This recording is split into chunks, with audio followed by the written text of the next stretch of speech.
Hello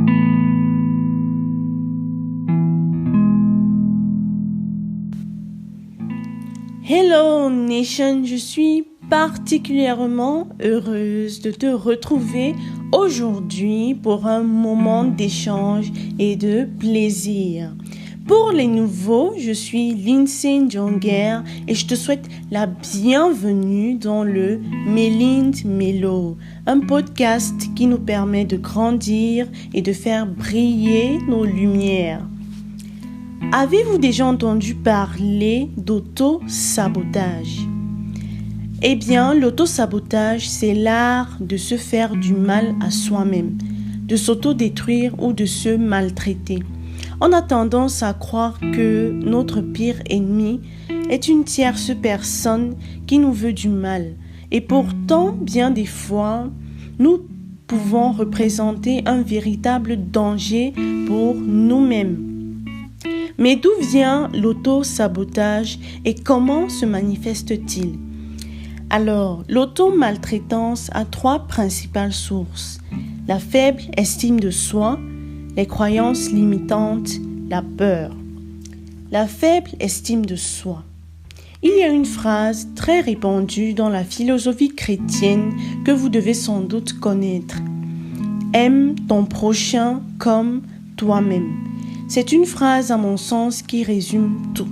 C'est-à-dire que tu dois t'aimer d'abord, te donner de la valeur en premier et ensuite aimer l'autre, ni plus ni moins. Pour la petite histoire, quand j'étais enfant, aux environs de 5-7 ans par là, on me surnommait Mère Teresa. Eh bien, parce que j'avais pour habitude de distribuer tout mon goûter au point où il n'en restait même plus pour moi-même. Ça peut paraître tout mignon, mais plus tard j'ai compris que cela reflétait une maltraitance de ma part, car je m'auto-infligeais de la douleur à travers la famine, tout simplement parce que j'estimais autrui plus que moi. Et un manque d'amour propre peut nous conduire à bien pire que cela, dans le sens où on a tendance à se punir très durement et très longtemps pour des erreurs que nous avons commises. On ne se pardonne pas assez et on tolère des comportements ignobles venant de nos proches parce qu'on ne se sent pas assez parfait, entre guillemets, on ne se sent pas assez digne d'amour.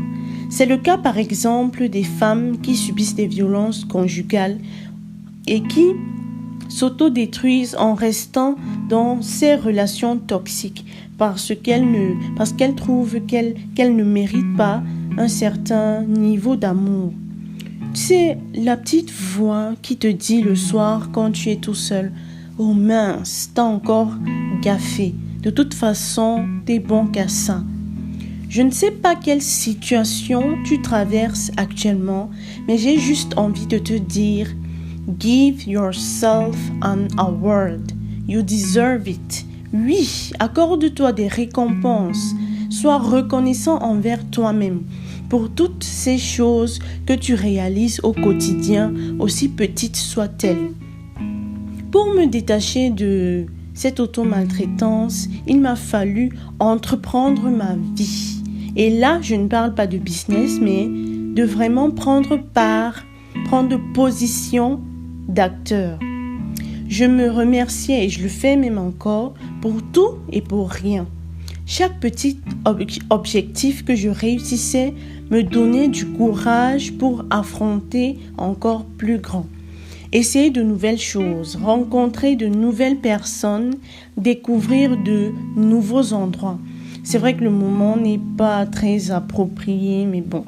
Donc, c'est ce tas de petites choses qui m'ont permis de rehausser l'image que j'avais de moi. C'est-à-dire qu'au fil du temps, je me découvrais de nouvelles capacités, et même maintenant d'ailleurs, parce que je suis convaincue que l'être humain ne cesse de se découvrir. Numéro 2, les croyances limitantes. Afin de mieux comprendre la suite, je t'invite à écouter l'épisode précédent qui en fait l'objet. Vous savez, dans notre mental, tout est lié. Et l'esprit est comme un champ avec des arbres interconnectés. Et il suffit d'une seule mauvaise graine pour que toute la plantation pourrisse. Et les pensées limitantes représentent donc ces mauvaises graines-là. Et notre esprit, c'est notre fondation, notre point d'appui. Donc, s'il est fragilisé par des doutes et des pensées bancales, on ne peut pas progresser. Maintenant, comment se manifeste l'automaltraitance dans ce cadre? Je vais prendre le cas de figure de Johan. Johan, c'est un homme qui se répète sans cesse qu'il est nul et bon à rien. Et comme il le croit, il a tendance dans sa vie à ne jamais rien tenter ou alors de viser bas, de viser très petit, avec beaucoup de timidité, sans réelle conviction. Et puisqu'il doute de lui, tout ce qu'il entreprend se solde en échec, ce qui amplifie davantage la pensée selon laquelle il est nul et bon à rien. Une fois la pensée limitante ancrée, il se crée un cercle vicieux, comme vous l'avez compris, et pour briser ce cycle-là, il va falloir éradiquer et remplacer cette croyance-là par une pensée positive. D'ailleurs, on ne peut vouloir une chose et son contraire. Je vous annonce aussi par là que je serai en direct demain, dimanche, sur la page Facebook Edgar Jospin Toko officiel à 12h heure du Cameroun, 13h heure de France. Et ensemble, on va briser les sorts de nos croyances limitantes. Nous parlions donc des causes de l'automaltraitance et nous avons vu en premier la faible estime de soi. En deuxième lieu, nous avons vu les croyances limitantes. En troisième et dernier point, la peur. Oui, encore la peur. Que ce soit la peur d'échouer, de ne pas être à la hauteur, la peur du changement. Peu importe le type de peur, cette émotion négative engendre beaucoup de comportements autodestructeurs.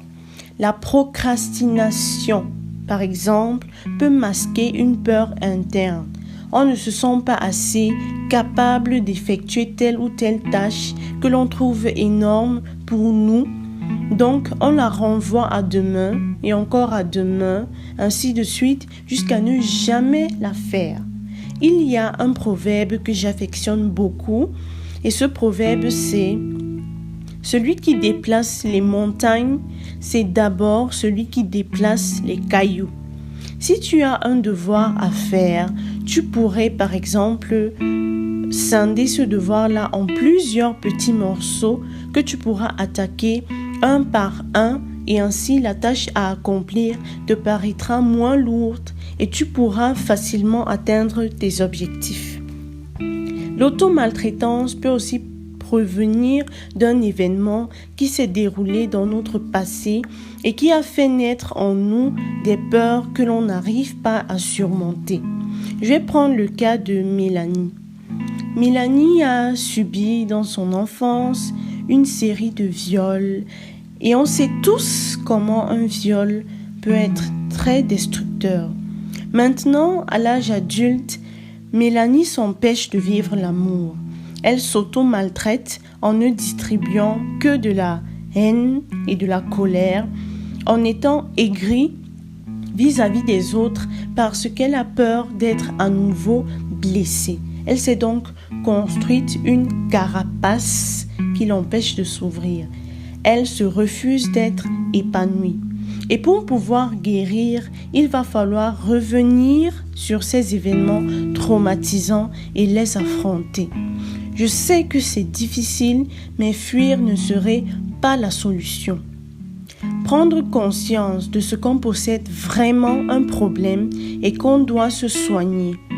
Toutes ces situations refoulées et enfuies que l'on évite avec déni par peur, c'est sur elles que la guérison se fera. La clé du changement, c'est la conscience, car quand on a identifié et quand on est conscient de ses problèmes, quand on est conscient qu'on se traite mal, il devient plus facile d'évoluer, il devient plus facile de changer. En résumé, les 3 sources d'auto-maltraitance sont la faible estime de soi ou l'absence même d'estime de soi, les croyances limitantes et la peur. Je t'invite à faire une liste de toutes ces façons que tu as de te maltraiter et commencer à agir, que ce soit ne pas t'aimer ou ne pas t'aimer suffisamment, ne pas te pardonner et te punir durement, ne pas te remercier, ne pas être reconnaissant envers toi-même, douter de toi, avoir peur, fuir les situations, procrastiner. Voilà, Nation, nous arrivons à la fin de cet épisode. J'attends tes impressions en commentaire. Je te fais plein de bisous, plein de câlins et on se dit à demain pour notre direct.